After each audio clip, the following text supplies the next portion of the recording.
Heidi, ho, folks. Yes, welcome back to another episode of Flip My Bloody Road. Hope you're doing well. If you're new here, g'day and thanks for watching. For all you old timers, hello again. Now, a lot has happened since the last episode where I gave my Grandy, or the blue Hyundai Grandy, to the daughter. I gifted it to her. We have listed two cars and we have sold those two cars. One went really quickly and the other took a month, 4 weeks. The first that sold really quick was the cheap old, of course, Saab 9.3 Aero. I listed it for $1,500 on all the usual sites and the enthusiast sites. And within a day or two, someone came and looked at it and made me an offer. Anyway, I sold it for $700. So that didn't really help the funds for the channel and my future projects, my future life.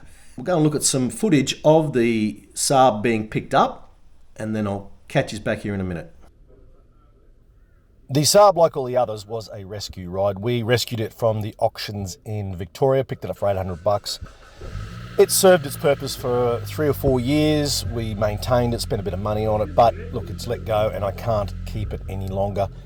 We have hung on to the car in the hope that we didn't have to part it out and we could do something with it. But it turns out I think the right gentleman has come along. He is keen to make this his project and a daily and restore it back to its original glory, which I'm really happy to hear. Goodbye, old girl, and hopefully our paths will cross again one day and you will look the way you should. Bye. That's one car, but what's the other car that has been sold? Well, if you're a very observant regular follower, you'll notice that I'm sitting next to what is a silver car, not a limey green car. This is the Subaru, one of the new cars that added to the 10.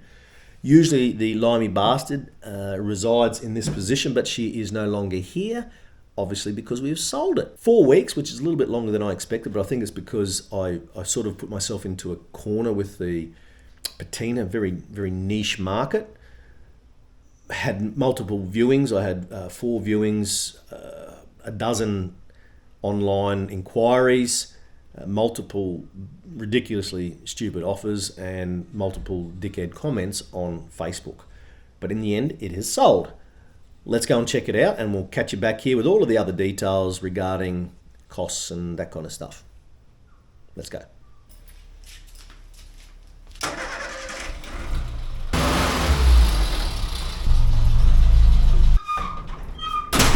Yeah, baby! We've got a deposit. The only thing I'm a little worried about is he doesn't have cash. He's getting a loan for the vehicle. And being a classic car, that can be a bit of a problem for a lender. There might be a lot of hoops to jump through. He's been pre-approved for exactly what I want for the car.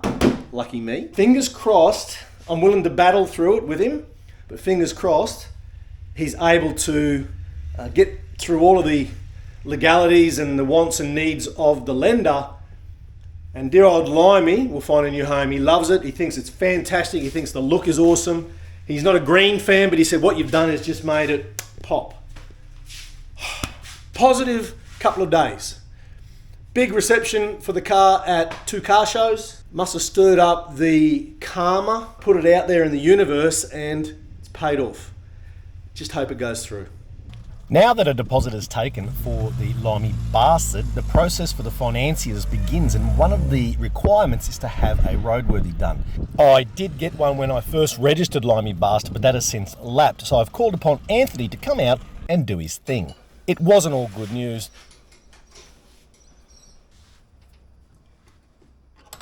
Okay. Do another 3 pumps slowly again, and then hold it down after 3 pumps. Ooh, see? I think there was some mirror in there. And then again, dude, just take your time, let it come back real slow. Anthony has gone and failed the brake test in the safety certificate. So good old Anthony used to be a race mechanic and stuff like that, so he got under the car. I'd done a few little things. He thinks I just polish cars and I don't do enough mechanical. He's going to try and teach me a little more, which would be fantastic.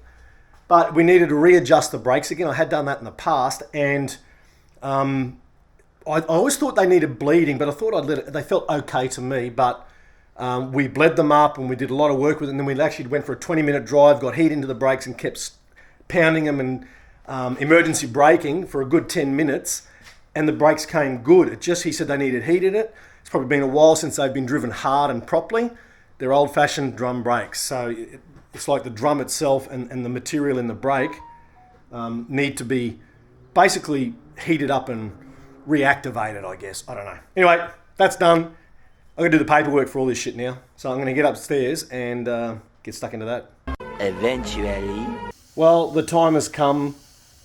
Limey Bastard is on its way to a new owner. He wants to daily it. He doesn't drive fast, but wants to daily it and do some more restoration work on it, which I think the Limey Bastard deserves, don't you?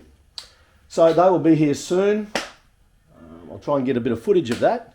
I'm just having a once-over, make sure I've got all the spare parts together. Check the radiator and the oil and stuff like that. I'm going to take the plates off and then we will... well, I won't put it outside, it'll get too hot. Anyway, and we'll see it when Terry gets here. That's the guy who's bought it. And yeah, he's going to take it home and give it some love.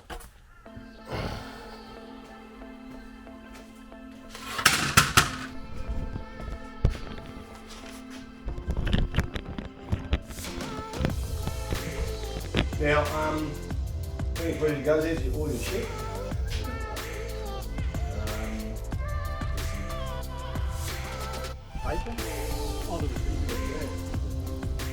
Foxy. She won't hurt you.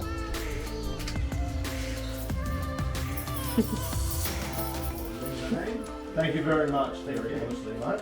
I hope you love it. Oxy. No, Oxy, come here.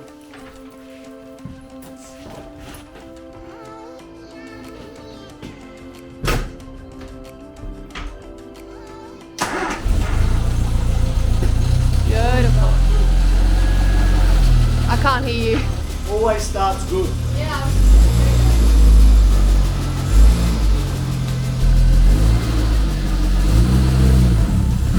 Off it goes, Oxy.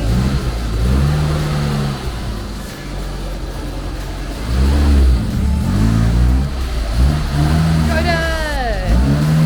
Wow. Ciao.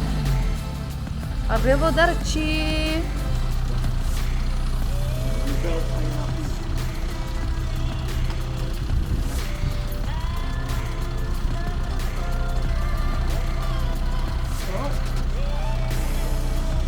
Have fun. No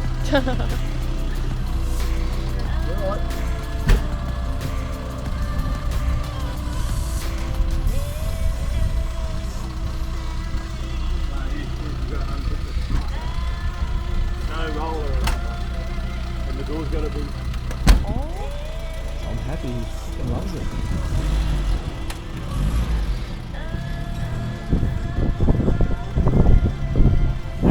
See ya. I'm looking for my other phone. Sounds good, I've never heard it from back here. Oh, good job, Dad. Terry was a very happy man. Now, I don't know if you could see it in the footage, but he's got a broken hand. It's been in plaster for 7, 11, 10, I don't know, a long time. So he had difficulty driving it. It was a bit hard, especially with no power steering, but I'm sure he managed to get it home. He threw the kids in the back too, as you saw. He's over the moon with it. Now, the car cost me $13.5. The company bought the car and I put my own personal funds into it of about $4,000. So I think it was about 13.5 it owed me. I got 15 for it. Less $100, I guess, because I had to do another roadworthy. All up, once I distribute my funds, the Flip My Ride GoFundMe via Adam Selling Cars, it's back up to that 28 mark. So it's getting better. What else is on the list? Well, the i30N has been put on the market and I listed it at 37.5. No inquiries. I have lowered that. At the moment, I'm getting a few bites, so we'll see how that goes. We'll catch up with that next episode. Hope you enjoyed the little catch up, ladies and gents. Find it, buy it, fix it, flip it, have some fun along the way. Remember, rush it, and we'll catch you next time on Flip My Ride, where hopefully we've sold more cars. Oh, and please, down in the link below, there is a new tab called Super Thanks. If you'd like to throw a few bucks towards a channel to help me grow and keep doing these projects and rescuing great little nuggets, rescue rides I call them, like the Subaru and the Mini and the Ningy Nugget and Redemption and yada yada yada, please feel free to chuck us a few bucks, donate and help the channel. Alright, I'm going to head off and do do some editing or fix another car. Ciao. Oh, and also in the comments there's a link to my social pages where I'm throwing up daily short form content. Okay, go and check that out as well. They appear sooner than what I'm doing here on YouTube. YouTube takes a lot more work. But yeah, Instagram and TikTok, check them out and you'll see maybe this is sold. Maybe not. See you.